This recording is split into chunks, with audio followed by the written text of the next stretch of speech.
बच्चों, आज मैं आपको बल्ली कानन द्वारा रचित बस की सैर, जो कि आपके विभव पाठ में चैप्टर नंबर 10 है, उसको पढ़ाऊंगी। इस पाठ में जैसा कि नाम से विदित है, बस की सैर। बस की सैर का मतलब है आप में सैर मतलब होता है घूमना या उसमें चलना। बस में घूमने की क्रिया को यहाँ बताया गया है। जैसा कि नाम से इसके शीर्षक से पता लगा है कि बस से सैर करने की किसी घटना को इसमें वर्णित किया गया है। तो ऐसे ही इस पाठ में एक लड़की है जिसका नाम है वल्ली, और वह वल्ली अब प्रत्येक दिन बस जाती हुई बसों को, आती जाती बसों को देखती तो उसका भी मन करता है कि वह बस में घूमे और शहर जाती हुई बस की ओर कैसे किराया इकट्ठा करती है, कैसे अपने घर वालों से छुपती है और जाकर वापस आती है, किस तरह से रास्ते में शहर को देखती है, रास्ते में आने वाले पेड़ पौधों को, लोगों को देखती है। इन सब का वर्णन इस पाठ में किया गया। तो बच्चों की मानसिकता को इस पाठ में दर्शाया है। तो आप अपने अपने चैप्टर निकालिए और साथ में ही टेक्स्ट बुक और नोटबुक भी निकाल लीजिए। नोटबुक में हम शब्दार्थ लिखते जाएंगे। बस की सैर। एक ही लड़की, नाम था उसका बल्ली अम्माई, 8 बरस की थी। उसे अपने घर के दरवाजे पर खड़े होकर सड़क की रौनक देखना बहुत अच्छा लगता था। बल्ली अम्माई को अपना नाम भी बड़ा अच्छा लगता था। वैसे दुनिया में ऐसा कौन होगा जिसे अपना नाम पसंद न हो। सड़क पर बल्ली अम्माई की उम्र का कोई साथी नहीं था। अपनी दहलीज पर खड़े रहने के अलावा वह कर भी क्या सकती थी। और फिर उसकी माँ ने तो उसे सख्त ताकीद कर रखी थी कि वह खेलने के लिए अपनी सड़क छोड़कर दूसरी सड़क पर ना जाए। डायरेक्ट ही बता देते हैं, एक लड़की है, कितने साल की है? 8 साल की। नाम क्या है? वल्ली अम्माई। क्या नाम है? वल्ली अम्माई। वह वल्ली अम्माई अपने घर के दरवाजे पर, जो मेन गेट है उस पर खड़ी होकर बाहर जो सड़क है, मेन सड़क है, उसको देख रही है। और उस सड़क पर ऐसे सड़क शांत तो होती नहीं है, सड़क पर चहल पहल होती है। चहल पहल किसकी? आने वालों की और जाने वालों की, गाड़ियों की, लोगों की, साइकिल वालों की, सबकी भीड़ भड़का रहती है। तो उस चहल पहल को देख रही थी। कौन देख रही थी? वल्ली अम्माई। और वल्ली को अपना नाम भी बहुत पसंद था। हर किसी को अपना नाम पसंद होता है। आपको अपना नाम पसंद है कि नहीं है? आप अपनी मम्मी से कहते हो आपने मेरे नाम क्यों रख दिया, गलत है, अच्छा रखो, ऐसा नहीं ना। हर किसी को अपना नाम पसंद होता है। इस तरह से वल्ली को भी अपना नाम पसंद था। सड़क पर वल्ली अम्माई के साथ खेलने वाला कोई नहीं होता था। अर्थात वल्ली अम्माई उस गांव में, उस जगह पर जहाँ रहती थी, आसपास में छोटे बच्चे नहीं थे जिनसे वो सड़क के किनारे खेल सके। अपनी दहलीज पर खड़े रहने के, इसलिए उसकी उम्र के लोग नहीं होने के कारण वह हमेशा अपनी दहलीज मतलब होता है चौखट, घर का जो घर के बाहर निकलने का और घर का अंदर एंट्री करने के लिए जो दरवाजा होता है, मेन दरवाजा, उसका जो अभी तो कैसे फ्लैट होता है, पहले कैसे ऊंचा होता था, उसको बोलते हैं चौखट। यानी घर के अंदर और घर के बाहर जाने के बीच में जो गैप होता है, सड़क जो आपका मेन गेट होता है, उस गेट के कॉर्नर को बोलते हैं चौखट। तो उस दहलीज को पार करने के अलावा वह कर भी क्या सकती थी? अगर दहलीज को पार करना उसके लिए मना था, इसलिए दहलीज पर खड़ी रहती थी, चौखट पर खड़ी रहती थी और सड़क को देखती रहती थी। उसकी माँ ने उसको सख्त ताकीद मतलब हिदायत देना, सख्त हिदायत दे रखी थी कि सड़क पर कभी खेलने मत जाना, घर के अंदर ही रहना, सड़क पर जाएगी तो एक्सीडेंट हो जाएगा। तो इस तरह से वह सड़क की दूसरी तरफ भी नहीं जाती थी। सड़क पर सबसे ज्यादा आकर्षित करने वाली वस्तु कस्बे की बस थी, जो हर घंटे उधर से गुजरती थी, एक दफा जाते हुए, एक दफा लौटते हुए। हर बार नई नई सवारियों से लदी हुई बस का देखना वल्ली अम्माई को कभी न खत्म होने वाली खुशी का खजाना। अब वल्ली अम्माई अपने घर का जो गेट था, मेन गेट था, वहां पर खड़ी होकर सड़क को देखती रहती थी। तो सबसे ज्यादा उसे आकर्षित मतलब होता है अपनी ओर खींचने वाली, सबसे ज्यादा पसंद कौन सी चीज आती थी? एक बस थी जो शहर से उसके गांव आती थी और उसके गांव से शहर जाती थी। एक दफा मतलब होता है समय, एक बार आती थी, एक बार जाती थी। कोई भी बस आएगी तो जाएगी तो सही ना, सवारियों से भरी हुई। कभी बस खाली आती है क्या? लोग बाग उसके अंदर, यात्री उसके अंदर होते हैं। तो यात्रियों से भरी हुई बस आती थी, यात्री उतरते थे, नए यात्री चढ़ते थे और बस उनको लेकर रवाना हो जाती थी। ये ही वल्ली के लिए सबसे ज्यादा आकर्षण का केंद्र था। अब हम इसमें से कुछ शब्दार्थ लिख लेते। लिखिए, सबसे पहला शब्दार्थ लिखिए रौनक। रौनक मतलब होता है चहल पहल।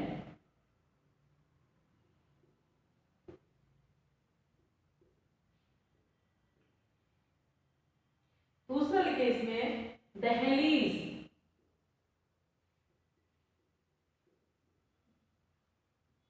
दहलीज का मतलब है चौखट।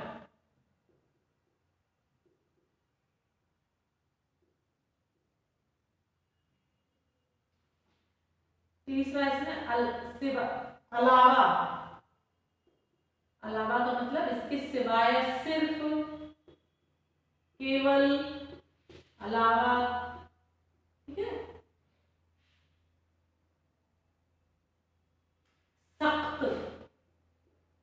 उसकी मानो उसको सख्त ताकीद कर रहे थे। सख्त मतलब होता है कठोर,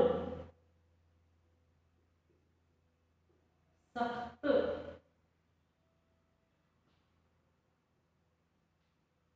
ताकीद। ताकीद मतलब होता है निर्देश देना।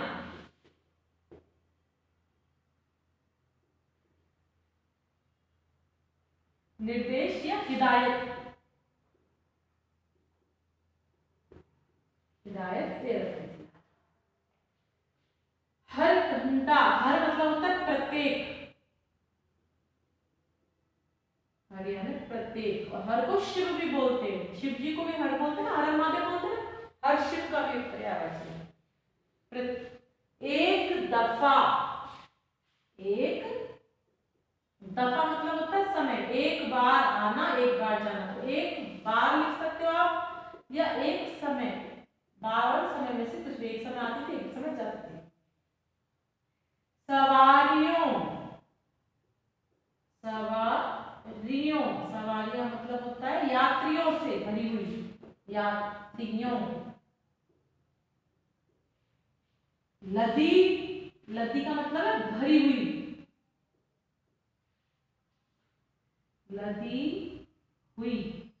लदी मतलब होता है भरना या भरी हुई, लदना, भरना, ठीक है।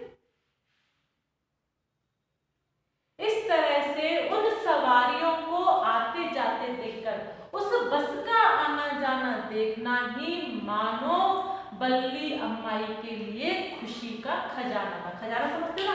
खजाना मतलब वह वस्तु जो अनमोल है। तो सबसे ज्यादा अनमोल, उसकी खुशी सबसे ज्यादा खुशी किसमें होती थी? जैसे ही वह शहर से आती हुई बस को आते हुए देखती और बस को जाते हुए देखती तो वह बहुत खुश होती। हर रोज वह बस को देखती। एक दिन एक नन्ही सी इच्छा उसके नन्ही से दिमाग में घुस कर बैठी। कम से कम एक बार तो बस की सैर करेगी। नन्ही सी इच्छा बड़ी और बड़ी होती चली गई। बल्ली हसरत से उन लोगों की तरफ देखती जो सड़क के नुक्कड़ पर बस से उतरते चढ़ते जहां पर बस आकर रुकती थी। उनके चेहरे इसके दिल में 100 इच्छाएं, सपने और आशाएं जगा देते।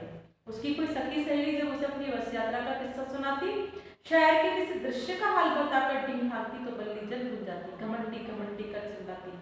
चाहे बल्ली और उसकी सहेलियों को शब्द का अर्थ भी मालूम नहीं था, फिर भी इसका बेधड़क इस्तेमाल करती। अब प्रत्येक दिन जब बल्ली आने जाने वाली बस को देखती थी तो उसके मन में, प्रत्येक दिन देखती थी, हर दिन इच्छा होती थी, लेकिन एक दिन उसके छोटे से दिल के अंदर छोटी सी इच्छा, उसके दिमाग में छोटी सी इच्छा जागृत हुई, मैं भी बस में सफर करूं। क्या इच्छा जागृत हुई? मैं भी बस में सफर करूं। इस तरह से जैसे ही वह इच्छा, वह कामना, वह खुशी उसे ऐसा लगा कि मैं बस में सफर करूं, वैसे ही धीरे धीरे वह इच्छा बड़ी से बड़ी होती चली गई। जैसे क्या होता है, जैसे आप लोगों को, आपने टीवी पर कोई एडवर्टाइज देखा और आपको ऐसा लगता है ये एडवर्टाइज में कोई आपने मोबाइल देखा, तो आपको ये लगा डेली देखते हो कोई नहीं, लेकिन एक दिन आपको लगा यार ये वाला मोबाइल तो मेरे पापा ला सकते हैं, ये वाला मोबाइल तो मुझे चाहिए। अब आप, अभी तो आपके विज्ञापन को देखा, आपकी इच्छा दिन प्रतिदिन बढ़ती जाती है। ऐसा लगता है अब तो मुझे चाहिए, अब कैसे प्राप्त करूं, उसको प्राप्त करने की तिकड़म लगाने लगते हो, उसको कैसे वह मोबाइल आपके हाथ में आए इसकी योजनाएं बनाने लगते हो, और उस योजना के लिए मन में मस्तिष्क में बातें चलती हैं, पापा को किस तरह से मनाऊं, मम्मी को किस तरह से मनाऊं, कहाँ से कैसी प्लानिंग करूं कि ये मोबाइल मेरे तक आ जाए। इसको बोलते हैं इच्छा का बड़ी से बड़ी होना। ऐसे ही वल्ली अम्माई के मन में इच्छा जागृत हुई, एक दिन मैं भी बस की सैर करूं, और जैसे उसने सोचा और सोचने के बाद दिन प्रतिदिन में प्रत्येक दिन अपने घर के चौखट पर खड़ी होकर बस को देखती थी, तो उसकी दिन प्रतिदिन इच्छा बढ़ती गई, 100% आगे बढ़ती गई। ठीक है, दिन 100 गुनी उससे आगे बढ़ती गई। अब जैसे ही बस नुक्कड़ मतलब होता है किनारे पर आकर रुकती, वह जगह जहां पर बस स्टॉप होता है, जहां पर बस रुकती है, यात्री उतरते हैं, दूसरे नए यात्री चढ़ते हैं, उसको बोलते हैं बस स्टॉप। जैसे ही वे बस आकर नुक्कड़ पर रुकती और उतरते चढ़ते हुए लोगों को, सवारियों को वल्ली देखती, उसके मन में 100 इच्छाएं जागृत हो जाती, मैं जाऊं और इनसे पूछूं बस की सैर कैसे अच्छी लगती है, मैं भी क्या बस में सैर कर सकती हूँ, अनेकों कामनाएं उसके मन में उत्पन्न होने लगती। कोई सखी सहेली मतलब होता है कोई मित्र जब उससे मिलता, जो कि शहर में रहता था या दूसरे गांव में रहता था, और यदि उसने बस की सैर की और वह आकर वल्ली को बताती कि मैंने तो बस की सैर की, और बड़ी बड़ी बातें करती, डींगे हाँकना मतलब होता है बातें, किस्सा सुनाती, शहर के किसी दृश्य का हाल बताती कि शहर में क्या क्या होता है, बड़ी बड़ी दुकानें होती हैं, ये सामान मिलता है, बड़े बड़े कपड़े लत्ते वाली दुकानें होती है, शोरूम्स होते हैं। गांव में तो होता नहीं, तो गांव का जो बच्चा है जैसे कि बल्ली है, वैसे उनके मन में आता है यहाँ हम भी देखें ये चीज, तो ऐसी क्या चीज होती है। तो इस तरह से बल्ली अम्माई के पास आकर उसकी सहेलियां डींग हाँकना, डींग हाँकना का मतलब होता है मुहावरा है डींग हाँकना, डींग हाँकना मतलब होता है बड़ा चढ़ाकर बात कहना, कोई छोटी सी बात को नमक मिर्च लगाना बोलते हैं, नमक मिर्च लगा लगा के बात कर जाता, किसी छोटी सी बात को बड़े रूप में बताना। इस बात को सुनती, जैसे अपने दोस्तों से सुनती कि वो लोग शहर घूम कर आए, बस में सैर की, तो इन सब को सुनकर बल्ली जल भुन जाना, जल भुन जाने का मतलब ऐसा थोड़ी ऊपर से जल जाती थी, जल भुन जाने का मतलब उसके हृदय में पीड़ा होती, तकलीफ होती कि मैं भी सैर करने जाऊंगी लेकिन कैसे जाऊं, बहुत तकलीफ होती थी, तो उसको बोलते हैं जल भुन जाना, चिढ़ जाती थी जब तकलीफ हो जाती। और उसके बाद सब दोस्तों को घमंडी घमंडी कहते हुए, तुम सब घमंडी हो, घमंडी का मतलब होता है तुम्हें अपने ऊपर बहुत गर्व है, तुम बेकार लड़की हो, अच्छी लड़की हो, ऐसा कहकर वल्ली वहां से भाग जाती।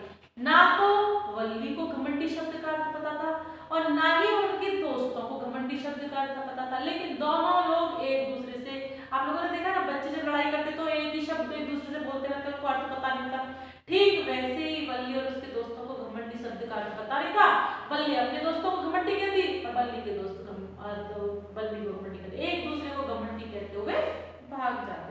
और इस तरह से सब लोग बेधड़क इसका इस्तेमाल करते, बेधड़क मतलब होता है बिना सोचे समझे बोलना है, बस बोलते हुए ही घमंडी घमंडी। फिर से आप इसके एक दो जो शब्दार्थों को लिख लीजिए, फिर आगे पढ़ेंगे। लिखिए, पेन नंबर डालिए, रोज यानी प्रत्येक दिन, हर यानी प्रत्येक दिन, ठीक है ना। इच्छा, इच्छा मतलब होता है कामना या मन की कोई चाहत, चाहत लिख लो, कामना लिख लो, एक ही बात है, चाहत या कामना।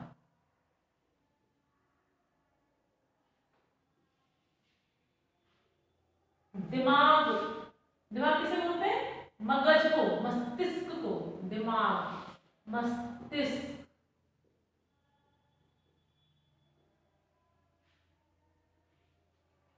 सैर, सैर मतलब होता है घूमना, सैर सपाटा घूमना।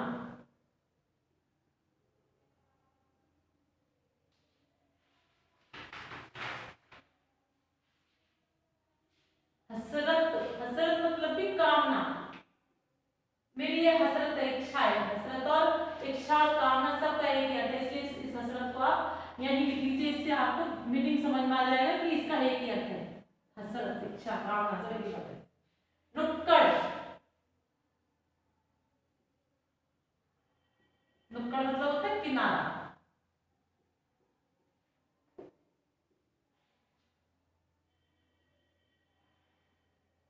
सखी सहेली मतलब मित्र।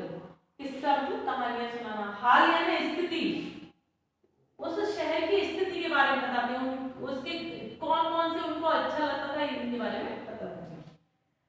डींग हाँकना, देखो ये मुहावरा है, इस तरह से आपके इसमें बहुत सारे मुहावरे हैं। डींग हाँकना, डींग हाँकना मतलब होता है बढ़ा चढ़ाकर बात करना, बढ़ा चढ़ाकर बताना या बात करना की बात है ना।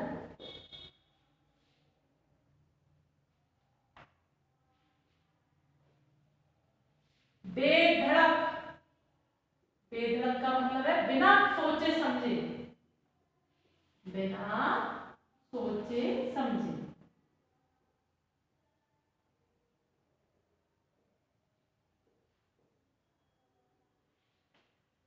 अर्थ, इनको किसी को अर्थ भी नहीं मालूम था। अर्थ मतलब होता है मतलब, मीनिंग।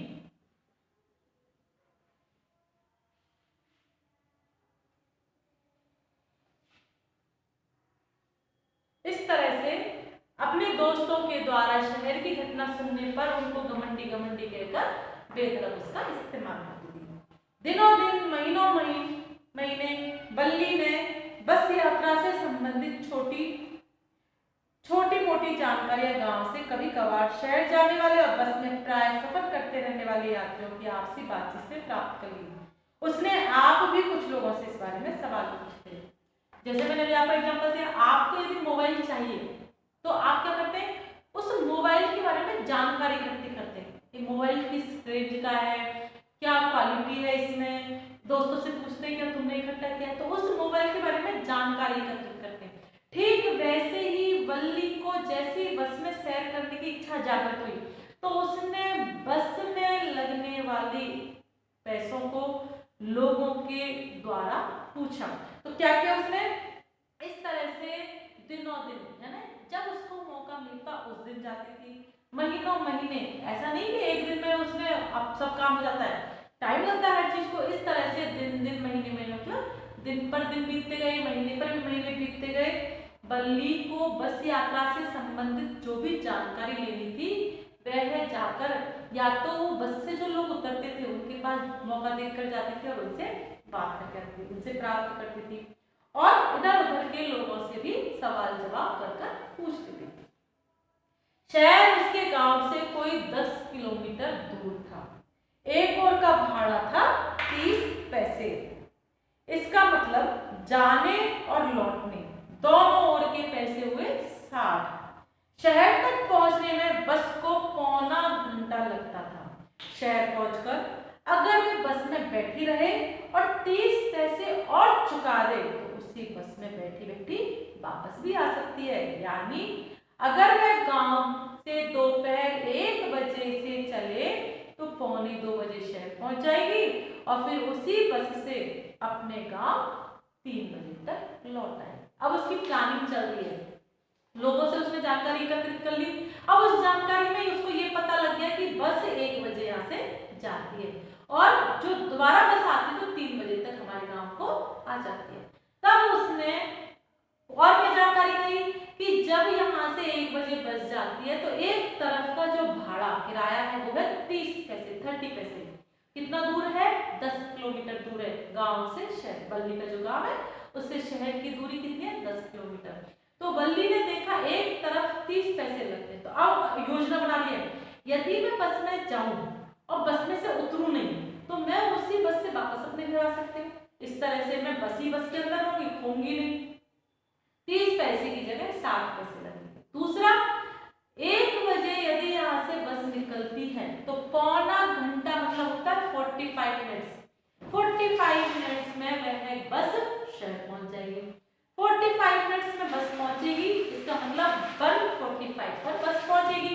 15 मिनट्स वहां पर स्टॉप करेगी, फिर वही बस 2 o'clock या 2:10 पे फिर से चलेगी और चलेगी तो मेरे गांव में 3 o'clock तक आ जाएगी। सारी योजनाएं वल्ली ने मन ही मन में बना दी। इसी प्रकार वे हिसाब पर हिसाब लगाती रही, योजनाओं पर योजना बनाती, प्रत्येक दिन हिसाब लगाती थी और योजनाएं बनाती थी। अब थोड़ा सा हम इसके शब्दार्थ कैसे लिख लेते हैं। थोड़े शब्दार्थ तो ज्यादा है, लेकिन शब्दार्थ समझने के लिए लिखे जाते हैं कि आपको कोई अर्थ गलत नहीं रहे। भाड़ा, भाड़ा का मतलब होता है किराया, पैसे देते हैं ना, हम बस में बैठते हैं, कहीं ट्रेन में बैठते हैं, किसी में बैठते हैं तो भाड़ा तो देना पड़ता है ना। पौन घंटा, पौन घंटा को बोलते हैं 45 मिनट्स, है ना। इस घंटा को ऐसे भी लिख सकते हैं, लिख लो 45 मिनट।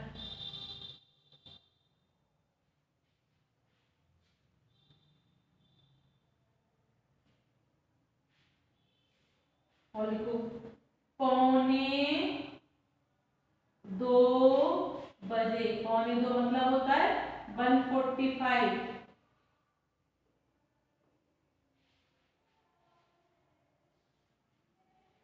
इस तरह से प्रत्येक दिन वल्ली योजनाएं बनाती और अपनी योजनाओं को मूर्त रूप, साकार रूप देने की कोशिश में लगी रहती। इसी एक दिन की बात है, जब यह बस गांव की सीमा पार करके बड़ी सड़क पर प्रवेश कर रही थी, एक नन्ही सी आवाज पुकारती हुई सुनाई दी, बस को रोको, बस को रोको। एक नन्हा सा हाथ हिल रहा था। बस धीमी हो गई। कंडक्टर ने बाहर झांका, कुछ सुनकर कहा, अरे भाई कौन चढ़ना चाहता है, उनसे कहो जल्दी करे। सुना तुमने? बस मैं जानना चाहती हूँ कि मुझे शहर जाना है और यह रहा तुम्हारा किराया। उसने रेजगारी दिखाते कहा। ठीक है पहले बस में चढ़ो, कंडक्टर ने कहा। फिर उसे धीरे से उठाकर बस में चढ़ा। अब वल्ली का जो योजनाएं बनी थी, उन योजनाओं को मूर्त रूप देने का एक दिन समय है। मूर्त मतलब होता है साकार करने का, उनको सही करने का। उसने जो योजनाएं बनाई थी उनको प्रयोग में लाने का दिन है। एक दिन गांव की सीमा पर जब मेन सड़क पर बस जा रही थी, एक छोटा सा हाथ अर्थात वल्ली अम्माई ने उस चलती हुई बस को हाथ दिया और रोका। रोको रोको, बस को रोको। बस जैसे किसी को हाथ देते देखते ना, बस को हाथ देते तो रुकती है। बस की जो गति थी, जो चाल थी, वह धीमी हो गई। कंडक्टर ने पूछा, ड्राइवर होता है बस चलाता है, कंडक्टर होता है जो सवारियों को बैठाता है, उनसे भाड़ा लेता है, ठीक है। तो कंडक्टर ने, उपचालक बोलते हैं कंडक्टर को हिंदी में, ठीक है, और ड्राइवर को चालक बोलते हैं।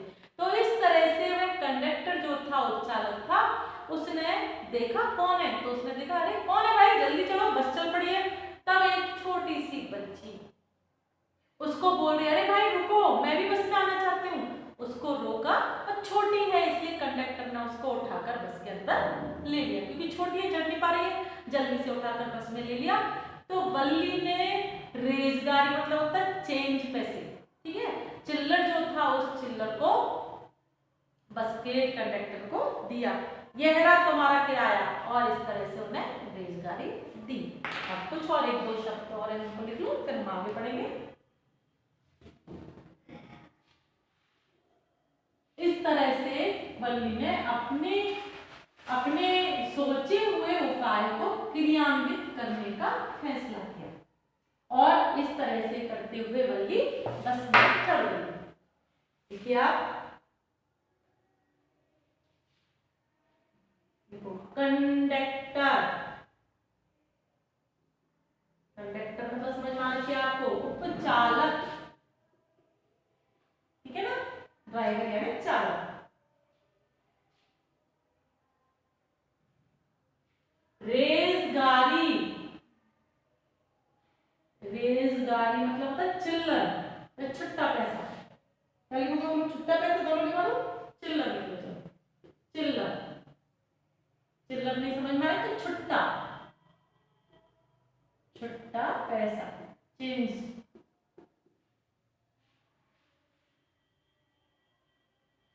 तुनक कर, चिढ़ते हुए, तुनक कर।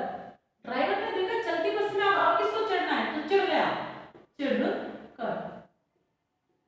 चिढ़ जाता है ड्राइवर को, आप बीच रास्ते में रोको तो बोलता क्या परेशानी, क्यों मिलते हो, इस तरह से चिढ़ गया।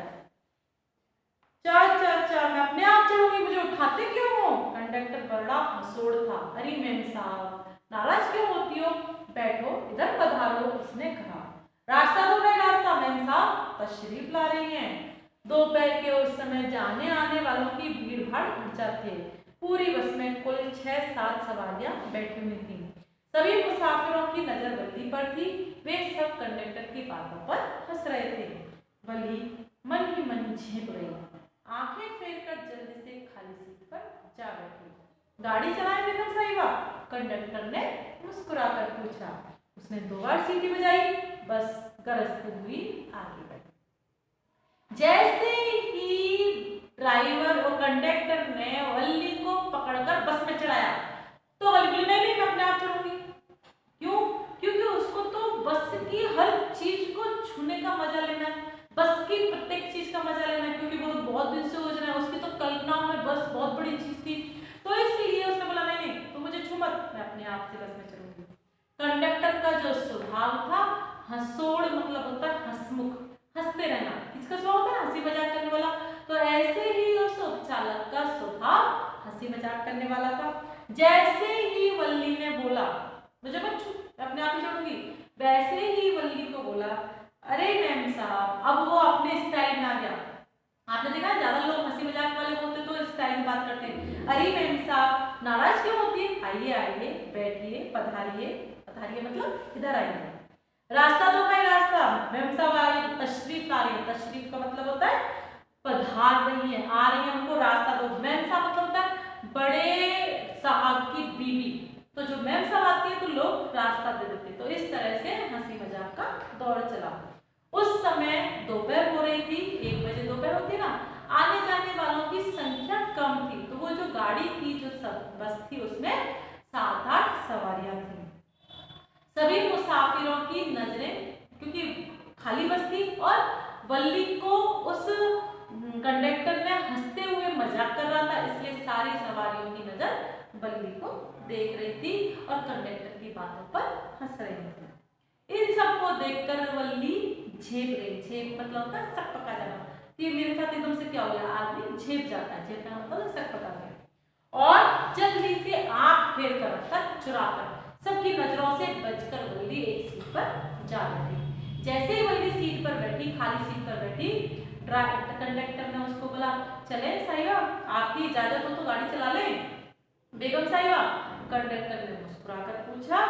और उस आपने देखा जब बस कब चलती है, ड्राइवर कब बस चलाता है, जब कंडक्टर क्लियर कर देता है कि सब लोग बैठ चुके हैं, आप तो कंडक्टर सीटी बजाता है। तो इन लोगों का एक कोड होता है, 2 बार सीटी बजाना मतलब बस को चला देना, 1 बार सीटी बजाने का मतलब, लॉन्ग सीटी बजाने का मतलब बस को रोक देना।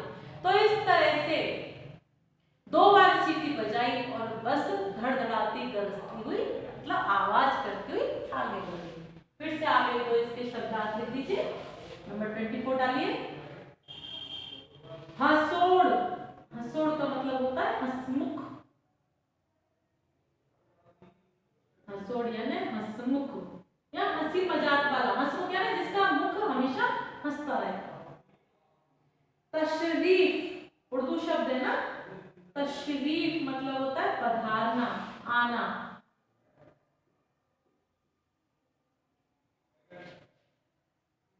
नजर, नजर मतलब होता है दृष्टि पड़ना, दृष्टि को, नजर दृष्टि। झेपना, झेपना मतलब सक पका जाना, सक पकाने, सक पकाना।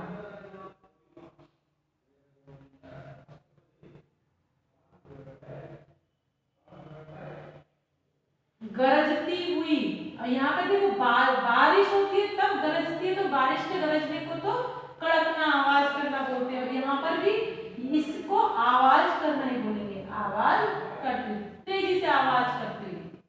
गरजती, गरजना लिखवा, गरजना, ये गरजती हुई लिख सकते हैं, गरजना आवाज करना। इस तरह से वह बस, जैसे कंडक्टर ने 2 सीटी बजाई, बस आगे की ओर रवाना हो गई।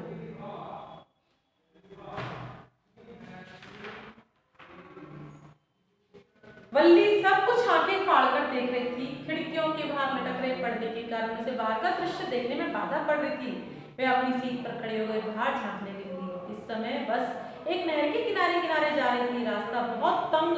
एक और नहर थी, उसके पार ताड़ के वृक्ष, घास के मैदान, सुदूर पहाड़ियां, नीला आकाश।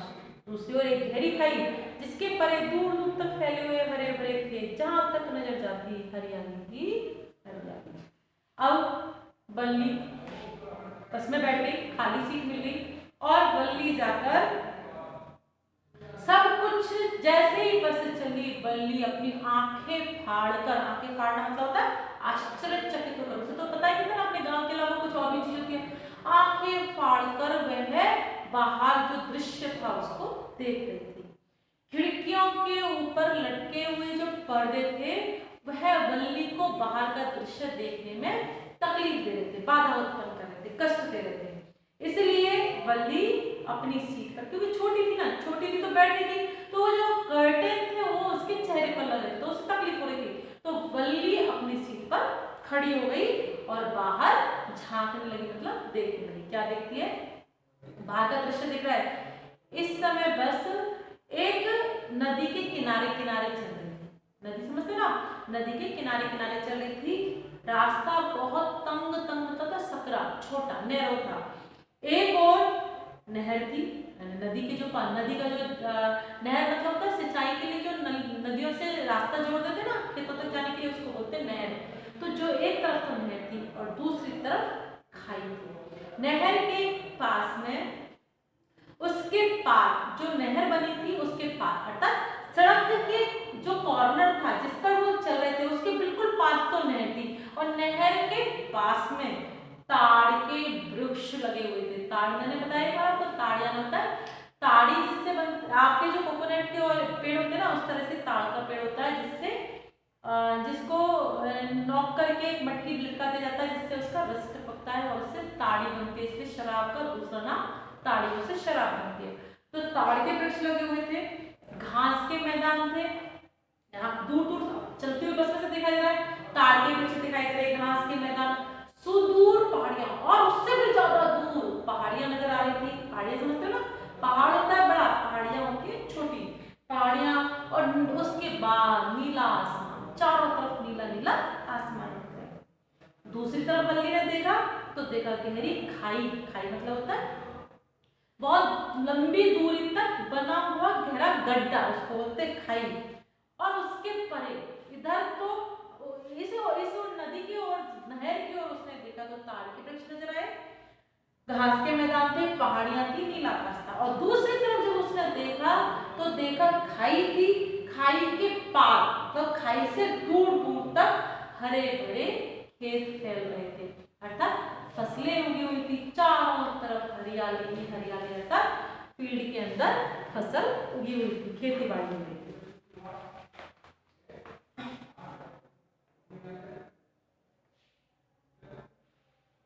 फिर से इसके एक दो और के बाद फिर हम नेक्स्ट चैप्टर पहले पेज पे आएंगे।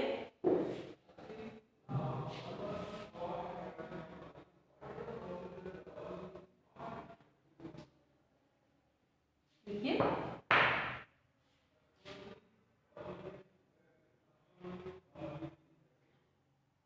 आंखें फाड़कर देखना, आंखें फाड़कर देखना, आंखें फाड़कर देखना था आश्चर्यचकित,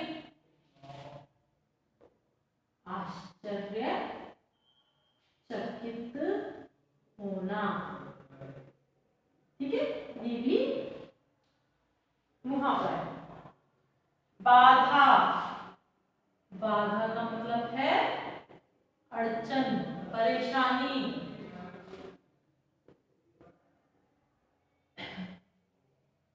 परेशानी या अड़चन। झांकना, झांकना का मतलब है देखना, झांकना यानी देखना। तंग, तंग यानी पतला या सकरा रास्ता, पतला या सकरा। पेज खोलिए इसका। आहा, सब कुछ कितना अद्भुत था। अचानक एक आवाज आई और मैं चौंक गई। सुनो बच्ची, यह आवाज कह रही थी, इस तरह खड़ी मत रहो, बैठ जाओ। वल्ली बैठ के उसने देखा वह कौन था। वह एक बड़ी उम्र का आदमी था जिसने उम्र में भले के लिए कह रहा था, लेकिन उसके इन शब्दों से वह चिढ़ गई। यहाँ कोई बच्ची नहीं, उसने कहा, मैंने पूरा भाड़ा दिया है। कंडक्टर ने बीच में पढ़ते कहा, जी हाँ, ये बड़ी बेगम साहिबा है, क्या कोई बच्चा अपना किराया अपने आप देकर शहर जा सकता है? बल्ली ने आंखें तले पर उसकी ओर देखा। मैं बेगम साहिबा नहीं समझे, और हाँ, तुमसे अभी तक मुझे टिकट नहीं दिया। अरे हाँ, कंडक्टर ने उसी लहजे की नकल करके कहा, और सब हंसने लगे। इस हंसी से बल्ली भी शामिल थी। कंडक्टर ने टिकट फाड़ा, उसे देते हुए कहा, आराम से बैठो, सीट के पैसे देने के बाद कोई खड़ा क्यों रहे? मुझे अच्छा लगता है, मैं बोली, खड़ी रहोगी तो गिर जाओगी, चोट खा जाओगी। गाड़ी जब एकदम मोड़ काटेगी या झटका लगेगी, तभी मैंने तुम्हें बैठने को कहा है बच्ची। मैं बच्ची नहीं हूँ, तुम्हें बता दिया ना। उसने मुड़कर कहा, मैं 8 साल की हूँ। क्यों नहीं, मैं भी कैसा बुद्धू हूँ, 8 साल की। बाप रे बाप। जैसे ही बल्ली ने देखा, बस में चढ़ी बैठ के खड़ी हुई, बस में सीट पर खड़ी हुई बल्ली ने दाईं और बाईं ओर देखा, तो उसको इतना आनंद आया, कितना अद्भुत दृश्य है, वाह, मजा आ गया, बहुत खुश हो रही है, इतना सुंदर शहर की ओर जाने वाला रास्ता।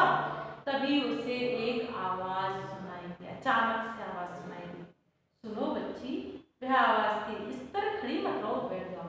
जैसे ही उसने आवाज सुनी, अरे बेटा खड़ी मत हो, बैठ जाओ। जैसे ही उसने आवाज सुनी, वह अपनी सीट पर तो बैठ गई, लेकिन उसने मुड़कर देखा, उसे बोला किसने? उसने देखा तो एक अधेड़ उम्र मतलब होता है थोड़ा 40-45 साल का या 50 साल का आदमी, एक 50 साल का बड़ी उम्र का बताया गया इसका मतलब, और भी 50 से 160 साल के बीच का कोई बड़ी उम्र का आदमी उसको बोला था, अरे बच्ची बैठ जाओ, नहीं तो गिर जाओगी। जैसे ही उसे याद आया, इसने मुझे बच्ची बोला है, तो उस पर चिल्लाकर बोली, कोई बच्ची बच्ची नहीं है, मैंने भी पूरा किराया दिया है, बच्चों का आधा पैसा लगता है भाड़े पे, मैंने तो पूरा दिया है, मैं तो बच्ची नहीं हूँ। कंडक्टर ने भी बीच में, कंडक्टर तो हंसमुख था, वो बोला, अरे भाई साहब, इसको बच्ची मत कहो, कोई बच्ची अपने आप अपना किराया देकर कभी शहर घूमने जा सकता है क्या? नहीं जा सकता, इसका मतलब ये बच्ची बच्ची नहीं है, ये तो बेगम साहिबा है। बल्ली आंखें तरे कर गुस्से से उसकी ओर देखा और क्या बोला, कंडक्टर की ओर देखकर, तुमने मुझे अभी तक टिकट तो दिया नहीं है, पैसे तो मेरे पूरे ले लिए। कंडक्टर ने बोला, अरे हाँ, मैं तो भूल ही गया, मैंने तो तुम्हें टिकट दिया नहीं। उसकी इस बात को सुनकर बस में जितनी भी सवारी थे, सभी लोग जोर जोर से हंसने लगे, बल्ली भी हंसने लगी। कंडक्टर ने टिकट फाड़कर उसे दिया और बोला, देखो बेटा, तुम बैठ जाओ, अब तो तुमने पैसे दिए ना, इस सीट के पैसे दिए, इस सीट के लिए तो पैसे दिए, सीट को पैसे देते तो खड़े क्यों ना, उसमें बैठ जाओ। तब बल्ली ने बोला, नहीं, मुझे तो खड़े रहना ही अच्छा लगता है। तब उसने कहा, बेटा, फिर उसको बोला, देख बेटा, जैसे ही बस चलती हुई, बस तक तो ठीक है, लेकिन बस ने कहीं मोड़ा, कहीं कर्व आया, कहीं मोड़ आया और मुड़ी बस आड़ी तिरछी हुई है, कहीं गड्ढा आया तो तुम गिर जाओगी। जैसे ही उसने उसको बच्ची का, फिर से वह चिल्ला पड़ी कंडक्टर के ऊपर, कितनी बार कहा मैं बच्ची नहीं हूँ। कंडक्टर बोला, अरे बाबा, मैं तो भूल गया, तुम बच्ची कहाँ हो, तुम तो बहुत बड़ी हो, मैं भी कैसा बुद्धू हूँ, तुम तो कितनी हो, 8 साल की हो। बाप रे बाप। इस तरह से एक दूसरे से हंसी मजाक करते हुए यहाँ पर समय व्यतीत होने के लिए बताया गया है। आप शब्द कर दीजिए 33 नंबर डाल के। भाड़ा तो मैंने लिखा ही था आपको, किराया अच्छा है ना?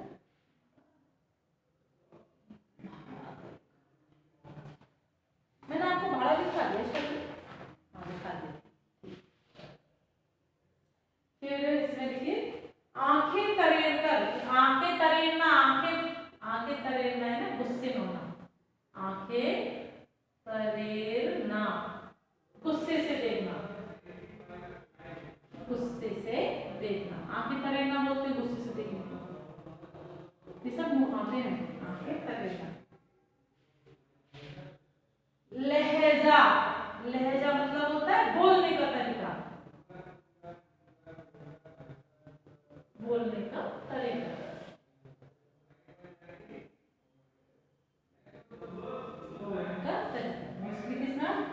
शामिल, उस हंसी में वल्ली भी शामिल हो गई, शामिल मतलब सम्मिलित, साथ में शामिल। मैं भी कैसा बुद्धू, बुद्धू यानी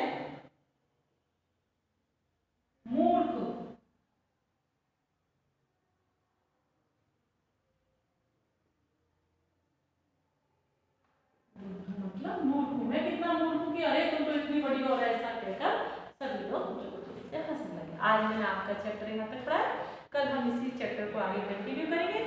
तब तक आप चैप्टर पे पढ़िए और ये जो शब्दार्थ लिखा है वो लिखे। देखिए इन शब्दार्थों को देखकर आप घबराया मत करो, जैसे अभी 36 शब्दार्थ हो चुके और भी होंगे क्योंकि चैप्टर बड़ा है। शब्दार्थ इसलिए लिखवाती हूँ जिससे आपको शब्दों का अर्थ समझ में आए, इसलिए हम जब तक शब्दार्थ समझेंगे नहीं हम कैसे अर्थ किसी चीज का समझ सकते। ये ऐसा नहीं कि इसको रटना पड़ता है, शब्दार्थ का मतलब होता है आपको वह चीज समझ में आए। जो भी रहेगा मैं और भी आगे आपको पढ़ाऊंगा, इससे ज्यादा चिंता मत किया करो, जितने भी शब्दार्थ लिखाए जाए लिख लिया करो, ठीक है ना। तो आप लोग सबसे पहला काम ये करना, ये शब्दार्थ जब आप लिखो उससे पहले ये वाला जो चित्र है ना, सबसे पहले लेसन नंबर 10 डालना, बस की सैर लिखना, उसके बाद एक चित्र बना लेना है। देखो बस की सैर का जो चित्र है, बल्ली खड़ी हुई है, बस है और आगे पीछे किस संकेत का पता है। इस चित्र को बनाने के बाद शब्दार्थ चालू करना और ये शब्दार्थ आप लिख लेना। उसके बाद जो शब्दार्थ आएंगे